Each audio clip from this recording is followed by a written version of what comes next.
Journalism 1 students, hope you guys are having a fantastic day. Today we're starting a new unit on journalism law and ethics. So you're going to learn what journalists have the right to do and what they don't have the right to do. And today we're going to talk about some terms and also some key questions. Pun of the day today: if you work in a bakery, you may have to take on many roles. It's true. All right, so your purpose and learning targets, you're going to learn about libel, slander in the Hazelwood case. This is all going to be through direct instruction through this ed puzzle. You're trying to better understand your rights and limitations as a journalist. So you're going to identify the differences between libel and slander, identify two defenses against libel, and identify the effects of the Hazelwood case on the student press. So I would have given you the textbooks and you would have looked up these terms and done that, but you don't have any textbooks. So here we go. I'm going to go through these through this video. So what are the main ethical principles that journalists should follow, and why should journalists subscribe to them? Well, there are a few main ones. The first one is credibility. Credibility is all about, can we believe what you say? Can we believe that what you're saying is true? Some of these kind of go along together, but credibility is, if you're writing something, you're broadcasting something, do people believe what you have to say? Accuracy kind of connects with credibility because it builds up your credibility. You got to be accurate. Are you misspelling people's names when you write it in the newspaper? Are you forgetting facts? Are you misrepresenting people? Are you not including all the facts? Or some of the facts wrong? So being accurate is extremely important. And then there's objectivity. Objectivity is the opposite of subjectivity. Subjectivity is when you're giving your opinion. Objectivity is when you're trying to be fair and balanced. You're trying to show all sides of a story. You are trying to be sure that your opinion, your passion, your emotion is out of the story. And that is very, very important. And then the other one here is serving the audience's best interest. This is a main ethical principle because sometimes you may have a great story, but doesn't really need to be told. There are some opportunities where, all right, maybe the story does more harm than good. Maybe people really don't need to know it. Maybe all it is doing is ruining somebody else's life. And it doesn't do any other good other than that. And so journalists need to recognize that. They need to recognize that what they are saying, what they're doing, what they're printing is powerful and has many lasting consequences. So you need to serve in the audience's best interest because that is who you are serving. So those are your main ethical principles. All right, next question.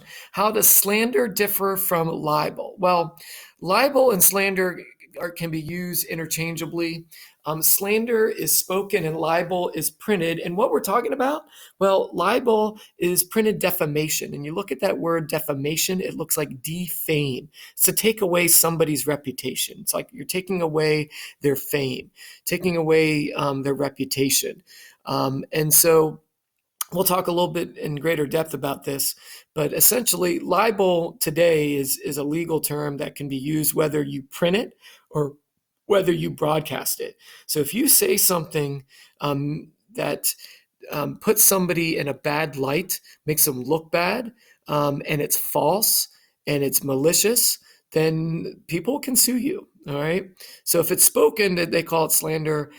Even if it is spoken, they might call it libel. Libel is typically used for printed, but libel can kind of be used for anything that is printed or spoken. Okay. But this is where, again, as we said up here, that as a journalist, what you say and what you print is very powerful. You need to make sure that it is accurate and truthful. Otherwise, people can sue you for libel or slander. Okay. And again, libel can pertain to both spoken and printed defamation. All right.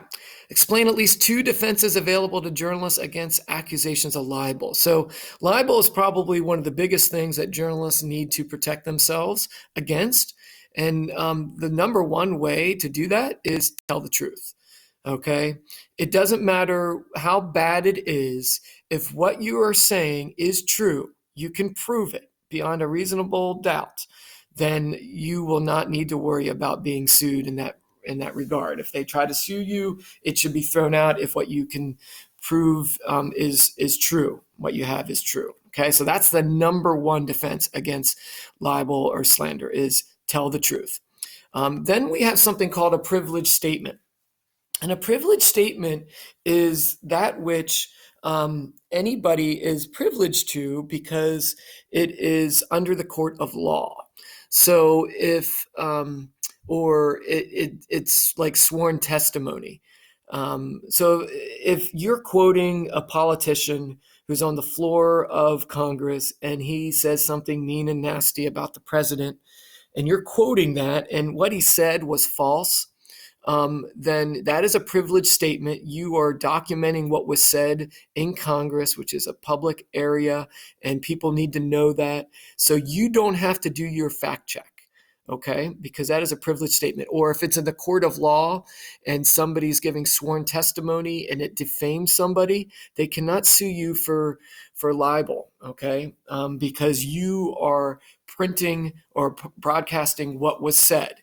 The emphasis is on the idea that this was said in the court of law and so forth. Okay, so that holds up. But if you quote, Joe on the street, and he says something mean and nasty about somebody else, and it's not true, then they can actually sue you.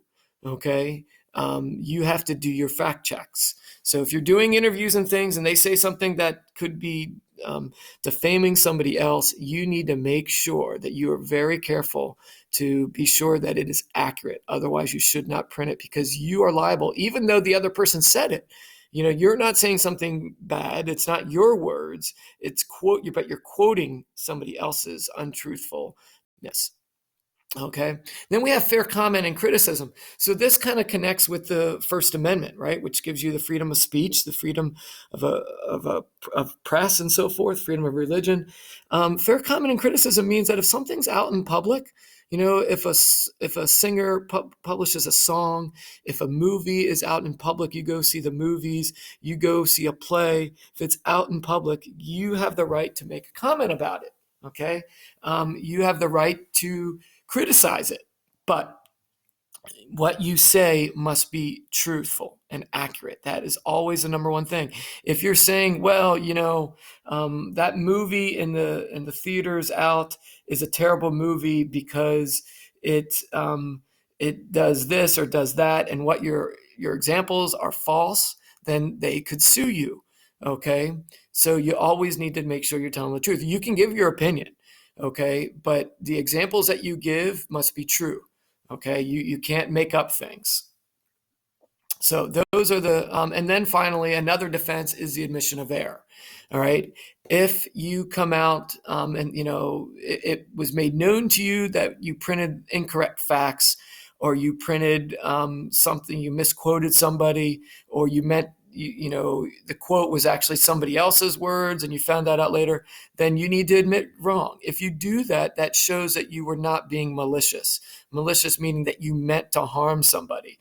Even if you're not telling the truth, maybe you were sloppy and you didn't get the facts straight. In a case, they may say, well, we need to prove that you were malicious. We need to prove that you did it on purpose. So if you admit that you were wrong, then that goes a long way in defending yourself. It may not win. Truth will always win, but it usually shows that you're not trying to be malicious.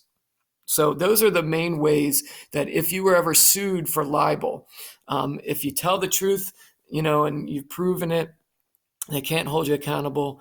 If it's a privileged statement, like a statement you quoted somebody, in the court of law or in like Congress or something like that, then you don't have to fact check it. It would be good for you to do that, show some integrity there, but they can't sue you. If it's fair comment, you can give an opinion. It just needs to be based on truthfulness.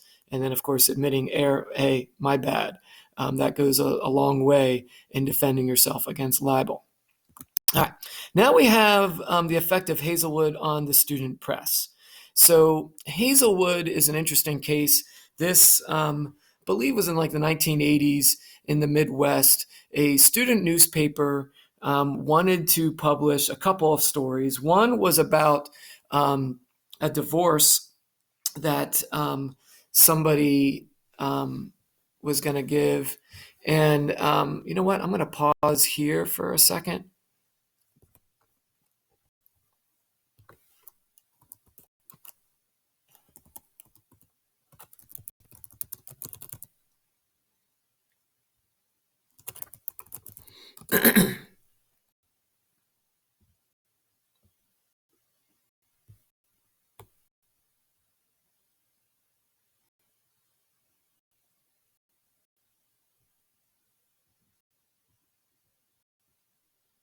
Okay, so the Hazelwood case, it's called Hazelwood versus Kohlmeyer. Those are the two people litigating it. And again, the First Amendment rights of student journalists were found are not violated when the school's officials prevent the publication of certain articles in the school newspaper. So this is very important to the student press. This was decided January 13th, 1988.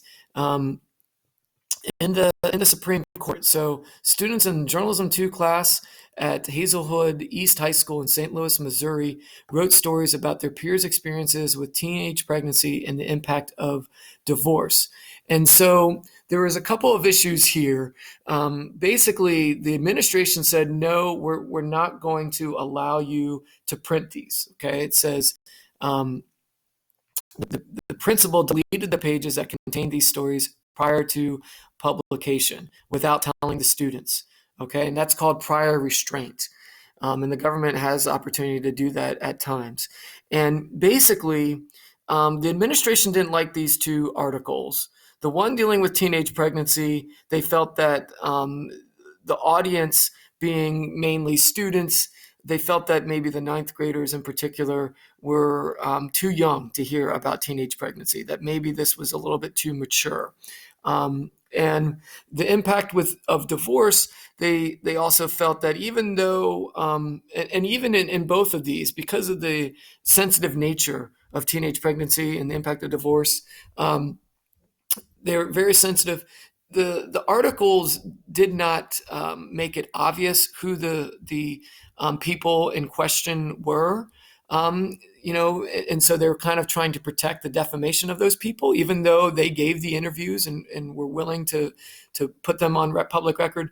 The principals felt that the people could be found out, that there was enough information that people could figure out who the people were, who the anonymous people were, that they tried to keep anonymous. So it goes to the Supreme Court and says here, claiming that the school violated their First Amendment right to freedom of speech. The students took their case to the U.S. District Court.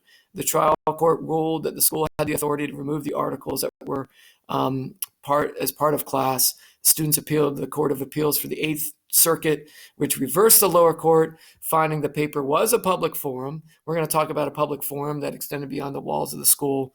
And of course, it goes to the Supreme Court, which ruled no, it is not a public forum. Okay, a public forum means that if an area is a public forum, like a public park, then you have freedom of speech. Nobody can censor you. This is a public high school in Missouri. And so the students felt that, well, it's a public school. We should be able to say what we want in a public newspaper. But no, the Supreme Court ruled that the principal's actions did not violate the students' free speech rights. They said that, it's sponsored by the school, but the school has the authority. The school board and the administrators there have the authority to prevent the publications of articles that are deemed inappropriate and that are not in alignment with the mission of the school. Okay, that I believe is exactly what it says in the court documents. It says the court noted that the paper was not intended as a public forum in which everyone could share their views. Rather, it was a limited forum for journalism students to write articles subject to school editing and meet the requirements of the Journalism 2 class. So, and it does mention that. So basically, if we want to print something, it has to be alignment with the educational mission of the school. And in this case, it was not. So essentially, this Hazelwood case is extremely important to student journalists because it gives the principals, the administrators, the opportunity to censor what they feel is inappropriate. Okay, they're the judge, not the students. And so it does limit the free speech rights of students. Okay, that's that's why the Hazelwood case there decided in 1988 is so important. And that